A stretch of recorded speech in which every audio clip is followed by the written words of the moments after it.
हर रोज एक नई कहानी देखने के लिए चैनल को सब्सक्राइब करें और बेल आइकन दबाना ना भूलें। आयशा एक सुखी संपन्न परिवार में पली बढ़ी लड़की थी। बचपन से ही वो पढ़ाई लिखाई में बहुत तेज थी और बड़ी होकर उतनी ही समझदार भी हुई। वो हर मामले में अपनी पसंद का ध्यान रखा करती, फिर वो चाहे दोस्त बनाना हो या चीजों की खरीदारी करना। एक रोज उसके घर कुछ रिश्तेदार आते हैं जो उसे बहुत ही प्यार से तोहफे में कुछ सूट देकर जाते हैं। मम्मी, मालिनी बुआ मेरे लिए ये सस्ते सूट तोहफे में देकर गई हैं। मतलब कितने पुराने डिजाइन है ये सब, और आप चाहती है कि मैं इन्हें रख लूं? हाँ बेटी, तेरी बुआ बड़े ही प्यार से देकर गई है। वो तो तू घर पर नहीं थी और उन्हें कहीं जाना था, इसीलिए निकल गई, वरना तो तुझे खुद ही देकर जाती। अच्छा है कि चली गई, वरना मैं तो कभी ये तोहफे उनसे लेती भी नहीं। मुझे तो इनमें से एक भी पसंद नहीं है। आप इन्हें काम वाले को दे देना। ये क्या कह रही है तू? अरे इतने महंगे सूट मैं काम वाली को दे दूं? पागल हो गई है क्या? देखो मम्मी, आप इनका कुछ भी करो, लेकिन मेरी अलमारी में इनमें से एक भी सूट नहीं जाना चाहिए, क्योंकि जो चीज मुझे पसंद नहीं उसे मैं देखना भी नहीं चाहती हूँ। कैसी लड़की है ये, अपने आगे किसी की नहीं सुनती है, कुछ ज्यादा ही समझदार हो गई है। आयशा सच में अपने आगे किसी की बात सुनना पसंद नहीं करती थी और हर चीज में उसकी डिमांड बहुत हुआ करती। हर माता पिता की तरह अलका भी अपनी बेटी के रिश्ते देखना शुरू कर देती है। बात एक रोज की है। आयशा के लिए सुजीत नाम के लड़के का रिश्ता आता है, जो देखने में तो बहुत हैंडसम था, लेकिन उसकी बातें सुनकर आयशा को उसकी मोटी बुद्धि का अंदाजा हो जाता है और वो रिश्ते से मना कर देती है। लड़का पसंद नहीं है? अरे पर कमी क्या है मेरे बेटे में? अच्छा दिखता है, अच्छा कमाता है, हजारों लड़कियों के रिश्ते आते हैं इसके लिए। हाँ तो आंटी, उन्हीं 1000 में से किसी एक लड़की को अपनी बहू बना लीजिए, क्योंकि मैं मोटी बुद्धि के लड़के से शादी नहीं करना चाहती। हे भगवान, जुबान तो देखो इस लड़की की। तेरी हिम्मत कैसे हुई मेरे बेटे के बारे में ऐसा कहने की? देखिए बहन जी, शांत हो जाइए। और वैसे भी जब आयशा को लड़का पसंद नहीं है तो क्या कर सकते हैं? हाँ तो ठीक है, मुझे भी ऐसी कैची जैसी जुबान चलाने वाली बहू नहीं चाहिए। चल बेटा। इस तरह आयशा उस रिश्ते के लिए मना कर देती है, जिसके बाद तो आयशा उसके लिए आए हर रिश्ते में कोई ना कोई कमी निकाल कर मना कर दिया करती, जिसके चलते उसकी माँ भी उसकी ना सुन सुनकर परेशान हो जाती है। आयशा, तू चाहती क्या है? अरे रिश्ते देखते देखते मैं थक गई हूँ, लेकिन मजाल है जो तेरे मुंह से हाँ निकल जाए। शादी न करने का इरादा किया है क्या तूने?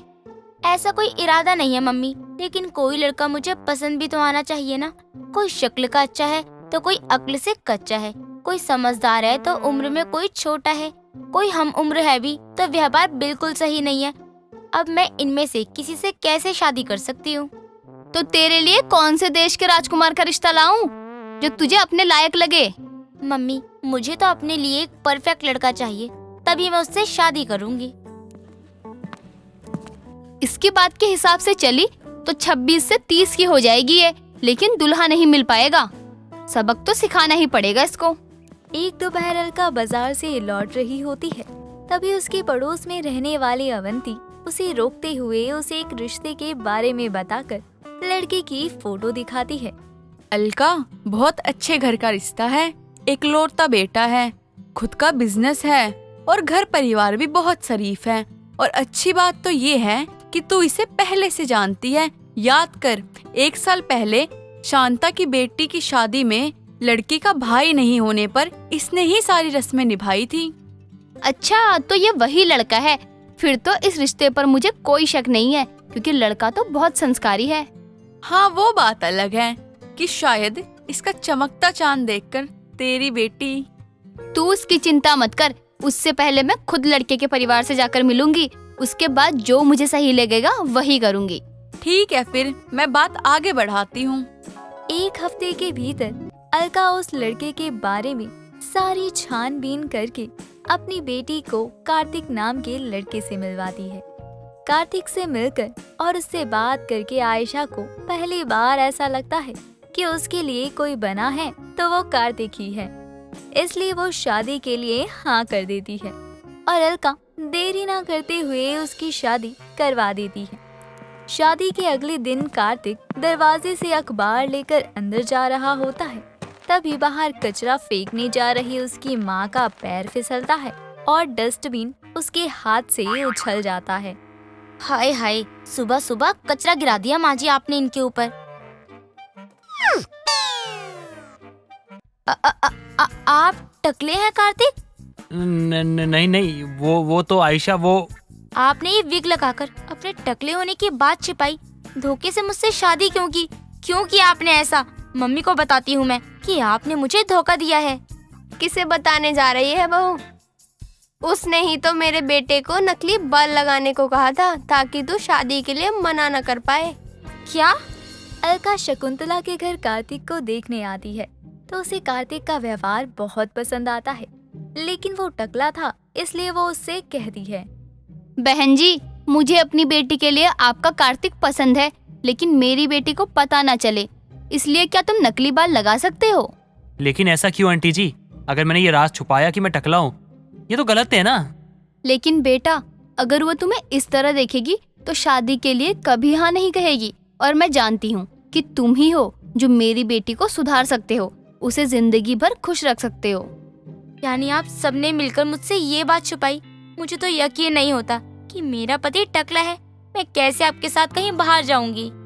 आयशा, मैं तुमसे बहुत प्यार करता हूँ। अगर तुम कहोगी नकली बाल लगा के पूरी जिंदगी रहो साथ में, तो मैं रहने के लिए तैयार हूँ।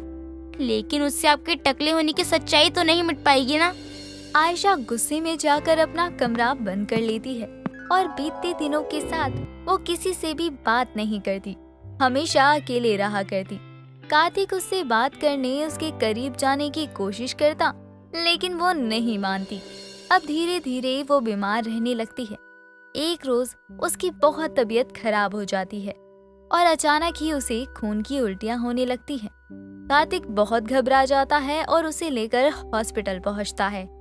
मिस्टर कार्तिक, आपकी वाइफ को सेकंड स्टेज का कैंसर है। इससे पहले कि उनकी हालत बिगड़े और वो आखिरी स्टेज पर पहुंचे, आपको उनका बहुत ध्यान रखना होगा। मैं ऐसा कुछ नहीं होने दूंगा डॉक्टर। आप ट्रीटमेंट कीजिए, मैं इसका ध्यान रखूंगा। अब कैंसर के कारण आयशा बहुत कमजोर हो जाती है, साथ ही दवाइयों के चलते उसके बाल भी झड़ने लगते हैं।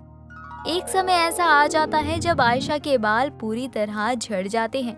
उसके बाद भी कार्तिक उसकी बहुत देखभाल करता है और उसके लिए कार्तिक का प्यार कम नहीं होता। वो उसका खुद से भी ज्यादा ख्याल रखता है। अब ट्रीटमेंट और देखभाल के चलते कुछ ही समय में आयशा कैंसर पर जीत पाकर बिल्कुल ठीक हो जाती है। इस समय में आयशा को एहसास होता है कि कार्तिक सच में उससे कितना प्यार करता है। मुझे माफ कर दो कार्तिक, तुम्हारे टकलेपन की सच्चाई जानकर मैंने तुम्हें क्या कुछ नहीं कहा, लेकिन तुमने इस गंभीर बीमारी में भी मेरा साथ नहीं छोड़ा। यहाँ तक कि मेरे ना बाल होने पर भी मुझे कभी एहसास नहीं दिलाया कि मुझ में कोई कमी है। मैं समझ चुकी हूँ कि बाहरी सुंदरता से ज्यादा मन का सुंदर होना ज्यादा मायने रखता है। बहू, तूने इस बात को समझ लिया और इससे ज्यादा खुशी की बात मेरे लिए और मेरे बेटे के लिए और कुछ नहीं हो सकती। इस तरह अब आयशा अपने परिवार के साथ एक खुशहाल जीवन जीने लगती है। दोस्तों, अगर आपको ये कहानी पसंद आई तो इसे लाइक करें, शेयर करें और कमेंट करके बताएं कि कहानी में आपको सबसे अच्छा क्या लगा।